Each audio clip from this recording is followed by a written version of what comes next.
Fair warning, it's an odd day, I'm on one, but let's talk a little bit about con artists.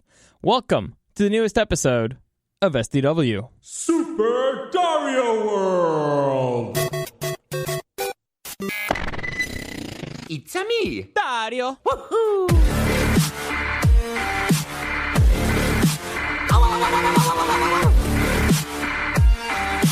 Let's go! Alright, so fair warning, I'm on one. First off, yesterday was kind of a weird day. I need to say that right off the bat, kind of a weird day.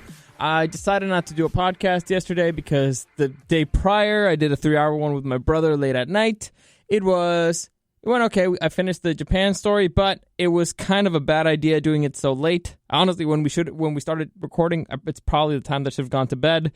I am not a smart person, apparently, and so I was dead. Like, we ended up finishing after midnight, so I was dead. I was dead all day. I just needed to go home and rest, man. I need to go home and rest. And a lot of strange stuff happened yesterday, so I'll get into that. But today in particular, I'm on one. I'm upset. I'm very upset because I have a stupid biometric scan that I have to go to in about an hour. And I'm hungry, bro. I'm hungry. I've been fasting not just the stupid 9 hours. I've been fasting since fucking last night. I want food now. It's the worst. They gave me the worst possible time. Like I'm recording again at the radio station today, which I haven't done in a while. Since I got like my own equipment at home, I've been doing my podcast there. But I figured, you know what? I have to be here for the biometric scan in the station.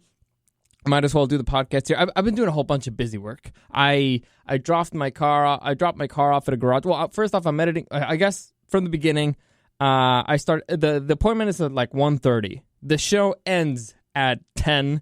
We record the P1 podcast, and then I finish out things here, and then I go home and edit out the podcast because my computer's way better. So I decided to edit it out here and see what's up. It turns out in my computer, it exports in about, let's say, 5 to 10 minutes, depending on the episode. This thing here supposedly still has an hour and 24 minutes to go.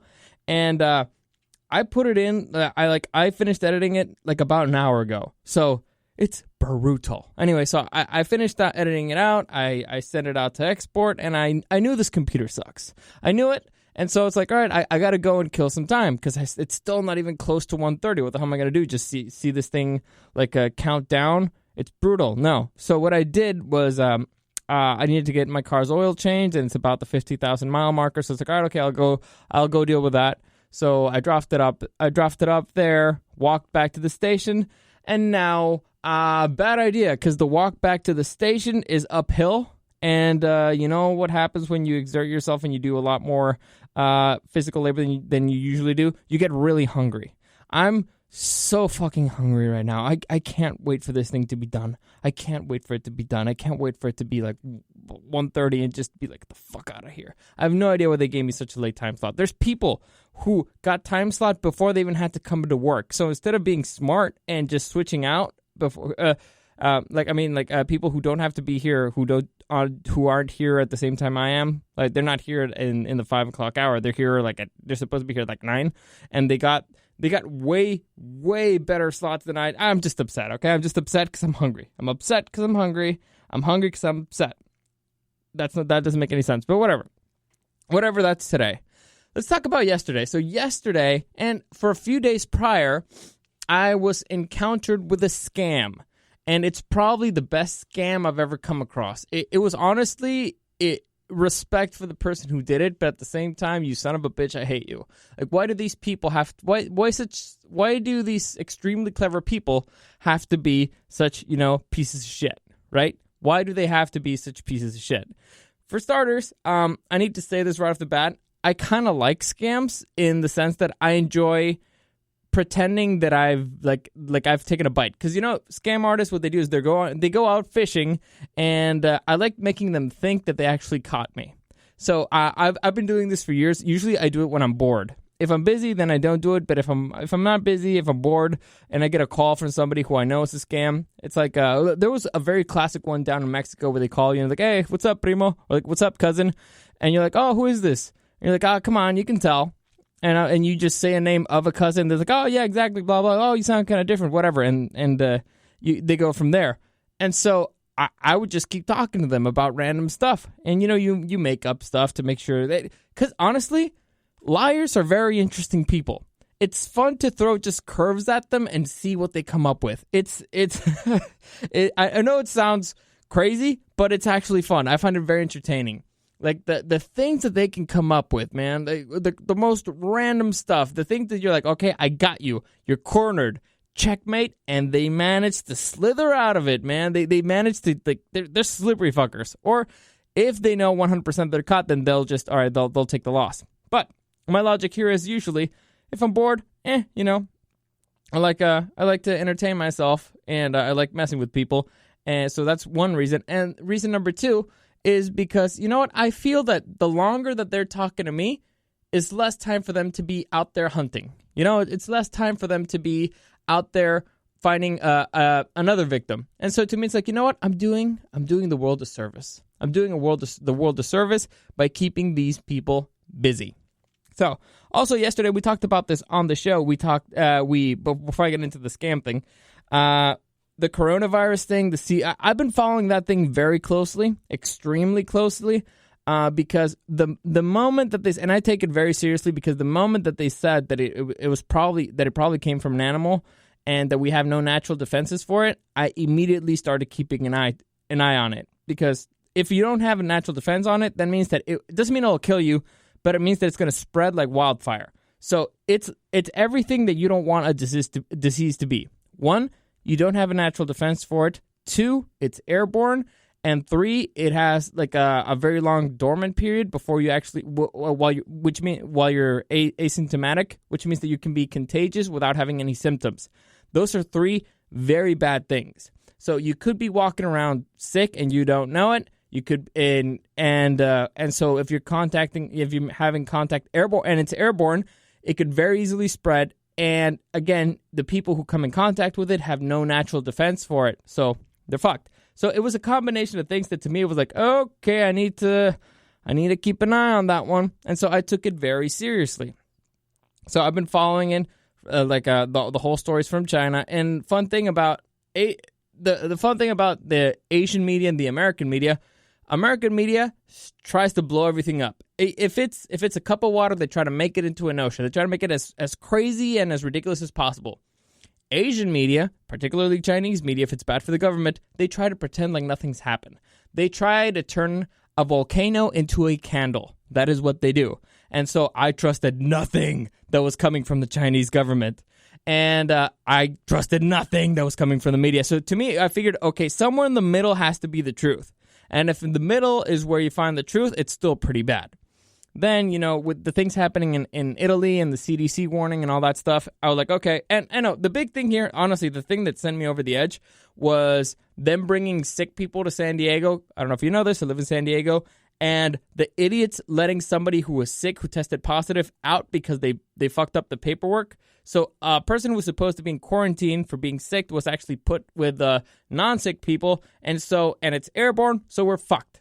Honestly, we're fucked. That thing's going to break quarantine super easily, and apparently it's going to break quarantine here in San Diego because that's just how odds work. If you bring somebody who's sick here and you accidentally let them out with the people who you've already filtered as non-sick and you live in that area, the odds are against you, okay? Now, I have a relatively good immune system. I'm knocking on wood because I didn't want to, I hate saying that because if I say, I'm not worried about it because I have a good immune system, I don't think it's going to hit me that bad, that means that's the disease that's going to kill me. Like, that's just how fucking karma or life has a sense of humor, and I don't want that to happen. I don't want this to be the one that gets me. But I'm fairly confident it'll be fine. I take vitamins, I take a whole bunch of stuff, I work out.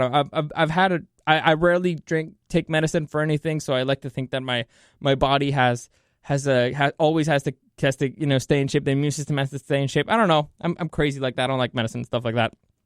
So I'm not really worried about me. But when I saw what was happening in the Italian markets, that people were going crisis shopping, which means like last second trying to get absolutely everything there because they're going insane because they're locking down towns, they're locking down cities, and it's getting worse and worse. And paranoia is not a good thing. All right. Also, and so to me, I was like, you know what? I'll just hit up Costco today.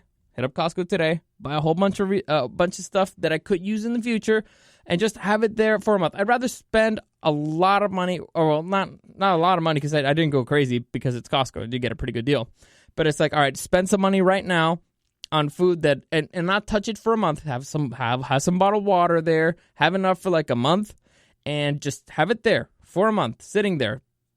Food that will last for a very long time. And after a month, or after the CDC warning goes out, or after all these things goes out, it's like, all right, okay. I'd rather be like, how silly of me. How silly of me. I was ridiculous. I know I was too paranoid. I went too far. And all right, now I have all this food that I could eat slowly. It doesn't matter. I don't have to go shopping anymore. I don't have to go to Costco for a while. Over being, in the middle of it, crisis hits, and everybody's scrambling to Walmart to get whatever they can. Everybody's trying to get as many supplies as they can. They start flying off the shelf. And also, you have to keep in mind, a lot of our stuff comes from overseas. We get a lot of our stuff from China. There will be there's an issue with supply lines here because people in China aren't going to work. If you don't go to work, that means that you can't get the products from over there. It's a lot of planes are right now. The airlines are a mess. So there's a lot of things going on that I was like, you know what? I'd rather deal with this now, and that's what I did. Right now, things are normal here. They're safe. They're not chaotic. Let's deal with this situation right here, right now, and hope for the best. Hope for the best. And again, if nothing happens, then I'll feel a little bit silly. But I won't go hungry. I'd rather feel silly than feel hungry. You know what I'm saying? Anyway, so that's why I bought that. That was also something I did yesterday. And again, the only thing that I wanted to do yesterday was go home. But I encountered a scam, or like the end parts of a scam. I was approached by a recruiter not too long ago, and they were offering me an opportunity or to hire me as a remote position for something, like as a videographer. Now, that means that I would not have to work for, it would be basically like a freelance position, right? Which to me would be great, because that way I could still keep my work at the station. I could still do everything okay, and this would be on top of that, which would have been perfect. Honestly, it's perfect. It's exactly what could work for me. The money was great. You get benefits. You get a whole bunch of stuff. The thing sounded great. And so there were a lot of interesting flags there and a lot of interesting explanations. The first thing that was interesting, this was actually not an American company. It was supposedly a company from New Zealand, from New Zealand, right next to Down Under. They're not exactly Down Under, but they're right next to Down Under. They're known for being funnier. They're the funny people down under. The Australians, they're the drunks, all right? They're the drunks. But we're the Kiwis. Kiwis are kind of cool, or at least we think we are. And so, so it was, all right, so it was a company down there, right? Apparently, they were planning on expanding into the U.S., blah, blah, and the arguments they did made sense. It's like, okay, well, so we're starting with freelancers to get material from there, hopefully to expand the interest, blah, blah. They're like, oh, okay, seems fine. Seems cool. And they sent me, like, paperwork. They sent me a whole bunch of stuff, and every single thing that they sent, I'm a paranoid person, so I always take everything, with a little bit of skepticism. I don't believe something's real until I know it, until I can touch it with my bare hands, until I know that it's really real. And this thing just seemed too good to be true. And usually that's a golden rule. That's a golden rule for life. If something seems too good to be true, it probably is. And so I did my research on it. First thing you do is you type in the name of the company, you research who they are. And then try to find if there's any scams for that. And then try to find if there's any scams similar to that. And then you try to do like a whole bunch of stuff. Because the weird thing here is that, okay, they were saying, we'll send you equipment to use, because if you're going to be a freelancer, you're going to need to be like have a studio set up. Like, okay, all right, that seems reasonable. But we'll need you to get like a phone and an iPad with a contract for where you are. So you just get that, get the monthly plan, and with that much, you need to send it over to our home office over there in Texas. That's the only foothold we have over there. We're going to expand like into a building or something soon. That's the next step. But right now, that's our foothold there. And you send it so that they will install all the software that you'll be needing. It's proprietary software, and then we'll just send it back. And to me, it was immediately like, I'm going to buy something and send it to you. How about no? This seems kind of weird. This seems extremely shady. But again, I was like, all right, so why do I have to buy it over here? The logic is because, well, if we purchase it over here, the plan is it's easier to get it with the plan and we want it with the monthly payments. So it's easier for you to get it with a carrier over there. That way you already have a carrier in your area than instead of using a carrier in our area. And I was like, all right, I guess that makes sense. It could be easier, but fine. And they're like, all right, we'll reimburse you almost immediately. It's like, okay, again, seems fair. Direct deposit stuff. All right. Seems okay. Seems inconvenient. Let's say inconvenient, but all right. I could logic my way into it. I don't know how things work over there. They sent me a bunch of paperwork to check it out. The paperwork, I was like, all right, you know what? My brother's a lawyer, so I'll just send it over to him. Send it to my brother who's a lawyer, and he was like, all right, okay, this thing looks insanely good. But apparently it's a government-owned the company. It was a government-owned company, and so we're like, all right, but there's a lot of great benefits to working in New Zealand, and if you're working for a government-owned company, it would make sense why you would also get all these benefits. So it seems extremely good, but it's probably just because you're working for the government of another country. And I was like, all right, okay. And what questions did I ask? So he gave me a few things that popped up to him. The paperwork seemed pretty standard, seemed pretty legit, but it was like, all right, okay, these things, ask these questions. I asked them. They had an answer for pretty much absolutely everything. And by this point, I've been talking to multiple people. I had an interview via like Messenger, which was weird. It's like the worst interview I've ever had in my life. But because it took forever. And I figured they're interviewing multiple people at once, but whatever. So it was via text and it was very annoying. But at this point, I already emailed with Human Resource. I already emailed with somebody else. And the email was at thecompany.com. So they actually had the domain name. It's like, all right, okay, this makes it look maybe a little bit. I looked up the people. Every one of them had LinkedIn. I sent some of those people a friend request, and I hadn't heard from them. So I was just kind of waiting. And I figured, all right, before I actually bother these people, like legitimately just go like bothering them in some other way, I wanted to see if any of my other red flags were substantiated or if that had answers for it. Again, they had an answer for everything, and what I was asking was pretty technical questions. There were industry questions, or I was asking them about not kind of basic stuff because I was supposedly talking to an HR person, but they would need to know about the equipment, what were like deadlines, what kind of software, all stuff like that. They actually had they had an answer for. So I was like, okay, I mean, what's the payoff here? I really, that's the thing that was driving me nuts. What's the payoff here? You're going to get a phone and an iPad that's insured? I mean, because I would get insurance because I'm not an idiot. And so that's your payoff versus what? A buttload of work because you had to get the domain name. You had to do a whole bunch of research on the company. You had to falsify a whole bunch of paperwork. You have to open multiple accounts. You have to pretend to be multiple people. And one big red flag whenever something is a scam is bad grammar. The grammar was perfect. The language was perfect. Again, it was industry language. It wasn't just because they were speaking dumb stuff. They were actually talking with the language of the industry. And so I was like, all right, it sounds... It looks like a duck. It walks like a duck. It sounds like a duck. But I don't feel like it's a duck. You know, there's something in the back of your mind that's like, no, there's something wrong. And then I started questioning myself.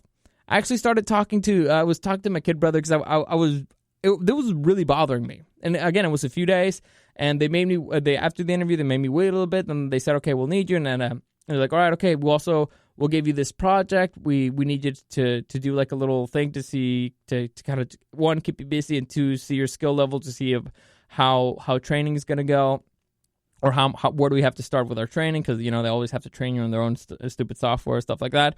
And it all seemed reasonable. And the projects that they gave me seemed reasonable projects.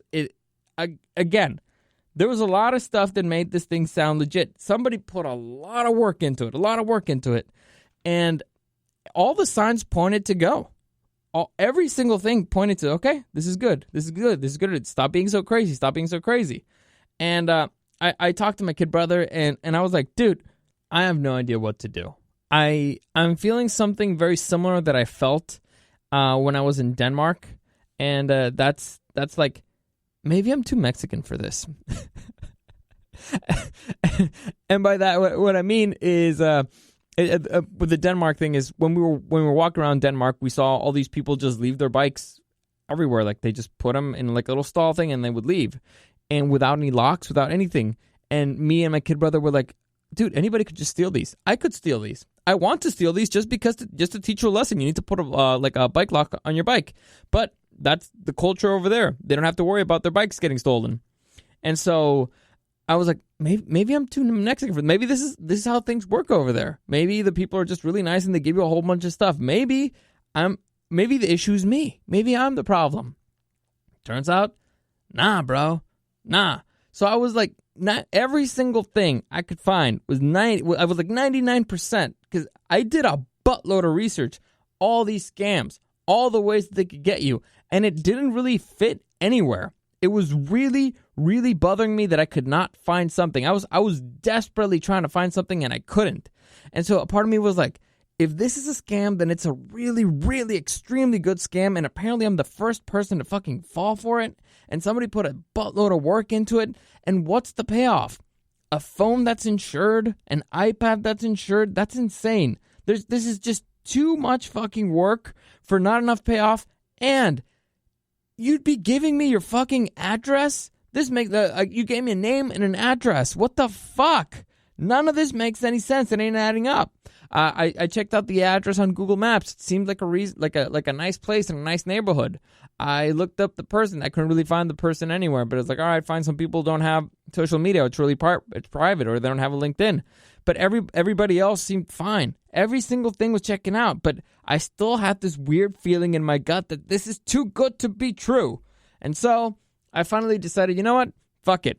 I'm reaching the point where I have to, like, shit or get off the pot, right? I'm at point shit or get off the pot. So I'm gonna call the company in New Zealand, like the New Zealanders, because I'd already spoken with somebody on the phone, and they said that, oh no, we're calling from New Zealand, blah blah. Just to let you know, there's an email, and we're communicating via email because it's long distance and it's cheaper that way. And that's their excuse for that type of process, which again makes somewhat sense. But this was too easy. Everything was happening too easily. It was too easy. Honestly, they should have made it a little bit harder. If it would have made this a little bit harder, I would have probably actually hook, line, and sinker. But there was something about it being a bit too easy. They still threw some curveballs my way. I pushed back on some stuff. They pushed back. It was it presented a few challenges. They put, I had to jump through a few hoops, but still it was too easy. They were too trusting.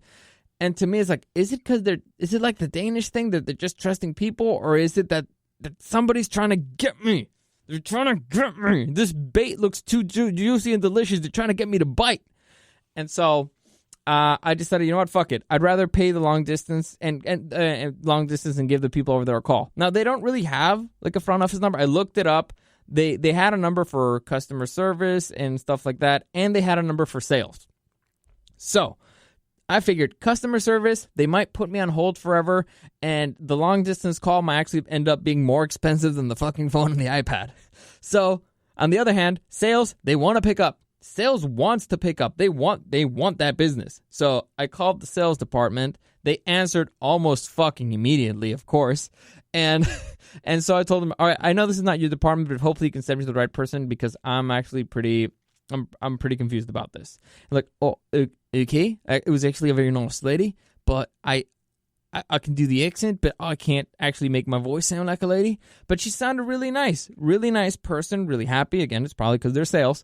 But it's like, all right, okay, this is the situation. I'm in California. I got contacted by somebody who says they're from your company and says they're expanding, blah, blah. And supposedly, and I basically laid out the whole deal. And now they want me to do this, which I thought was weird. But the thing that I find weirder is that I looked up at your company, and your emails go like the company name .co.nz.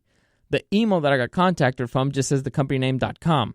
So they said that it's because they're now using it via an American server, and they're using all the American stuff, and they don't want .anz. But still, I thought that was weird. And as I was naming people, she was like, "Oh yeah, that person works here. Yeah, that person works here. Yeah, that person's work here." And but that email thing, she was like, "Oh yeah, that is kind of weird. Let me talk to these people who supposedly you've been in contact with." And we'll see what's up. Give me your number, give me your email, we'll contact you. And so, about an hour later, at this point, I was my phone was like I was being asked for updates about the situation. Like, okay, have you gotten this? Have you gotten the plan yet? What plan did you get? Did you get the insurance? Blah blah. Make sure you get the protector, the screen stuff. You can install that afterwards when we send it back if you want. So stuff like that. They're like, oh yeah, and again, they were trying to sweeten up the deal. They were saying that since it's a home office setup, they sent me a whole bunch of documents, and it's like, oh, okay, reimbursement. It would also include like your Wi-Fi, stuff like that, renter's insurance to protect the equipment, and I just kept going. This is too good to be true, but it was really sweet stuff. Like I said, that piece of bait looked delicious, bro, nice and juicy. Anyway, about an hour later, I got an email from a representative of the company. Whoops, I dropped my phone. So let me just open up the email, and instead of me telling you what it said, I could actually read to you what it said. Let me find it here. All right. Responding to an early inquiry. All right. Hello, Dario. Unfortunately, it has come to our attention that an entity is fraudulently advertising roles we are not recruiting. The issue has been passed on to our legal and cybersecurity department. All roles, both international and domestic, we are recruiting for are listed on our website. We're sorry if you have been targeted by this scam and recommend that you cut all contact with them. Sincerely, blah, blah, blah, concierge. And I was like, I fucking knew it! I knew it! I fucking knew it! I was very upset. I got it. A part of me was very upset because I have to admit it. I really wanted it to be true. I really wanted this amazing kick-ass opportunity with a kick-ass company to be true. It sounded amazing. And I think that's one of the reasons why I didn't trust it, because I wanted it too much. Like, I know myself. I'm usually I try to keep cool about stuff, but every single thing I saw from it just made me want it more. And to me, it's like, no, that something's wrong. You can't trust your judge. You can't trust your eyes on this one. You want it too badly. And so I guess it ended up helping me out. But I was first off very pissed off. I was very pissed off because, again, I wanted it. And it's like, these fucking people and like all this. And then afterwards, I found it was like a big waste of time. Like, oh, and all this time that I've been suffering thinking about all these things. Like, motherfuckers, they made me like pass for like a bunch of days where I was really stressed and wandering. But at the end of the day, I was like, you know what? This was actually a good thing. Every single thing that happened, all that stress, all that breaking my head, all this suffering for this situation was actually a good thing because it ended up saving my ass. Going with my gut, actually double guessing, not trusting it, it's what saved my ass in this situation. So it's like I can't be too upset. Every single headache I went through, every single heartache, all that desperation of not knowing what to do, trying to find an angle, going through the documents a million times, it led to me having to make that phone call and not completely biting. So in the end, it was worth it. And afterwards, I emailed them back, like, all right, thank you. By the way, they send me this address. This is what they wanted me to send them. This is the address and this is the name. Hopefully you can do something about it. And I considered then emailing the FBI, but I'm guessing they're going to do that by themselves already. And honestly, I'm out of the story. But I like the fact that, first off, they didn't get me. I'm very happy about that part, that my instincts were still sharp. My instincts were still sharp on this one. I would make a kick-ass detective, and I would, I managed to come out of it not completely unscathed because I still have to pay for that long-distance phone call, but what's the worst it could be? I don't think my rates aren't that bad, and what's the worst that could happen? Let's say $1 per minute. Well, it wasn't more than 5 minutes, or actually, let's say that wasn't more than 10 minutes. $10 versus having to send the other stuff. Honestly, it's a way the damage was not as bad, and it was worth it to know for sure. It was worth it to know for sure. And also, again, validation. My ego feels kind of good because I got validated. And the beauty of it is that somebody spent a whole lot of fucking time on this. A whole lot. They had to buy an internet fucking domain to get that email. A whole lot of fucking time. And now, because of me, or maybe it's not just me, but I was a factor on it, it is going to crumble down around them. So fuck you, you fucking piece of shit, scam artist. I fucking hate you. You didn't get me, and I'm gonna try to follow up. They probably won't give me any more information on it. In fact, you know what? I might email the FBI just so that I can get follow up on this situation. If they ask me to be a witness, I would love it. I would love to be a witness on this. I would fight to be a fucking witness on the situation. It would be so much fun. But so far, I think this is where I bow out on this story. I did my part as a citizen. Hopefully, you guys, this information, honestly, part of it is just me ranting because I like ranting and I'm upset and I'm hungry. But also, I hope this helps you out. And go with your gut. If something appears too good to be true, it probably is. Don't trust random faceless people on the internet. Don't trust things that appear too good to be true. Always double check. It's always fine to double check. Ask uncomfortable questions. And even if you ask uncomfortable questions, you have to understand these people are fucking liars. They might actually have a good answer for you. And they'll make you feel more comfortable with the whole situation. But go with your gut. Do research. Go straight to the source. Do not let them get you. Do not. Double check. Triple check. Always be safe. Anyway, that's it for today. Hopefully you enjoyed that. Hopefully you enjoyed that Odyssey. I killed like half an hour? Oh, I still have so much time to wait. But anyway, that's it for today. As always, thank you for listening. Any comments, questions, or suggestions, you can find me at Dario the Show on Instagram or at SuperDario_Bold. Thank you for listening, and I'll see you again tomorrow.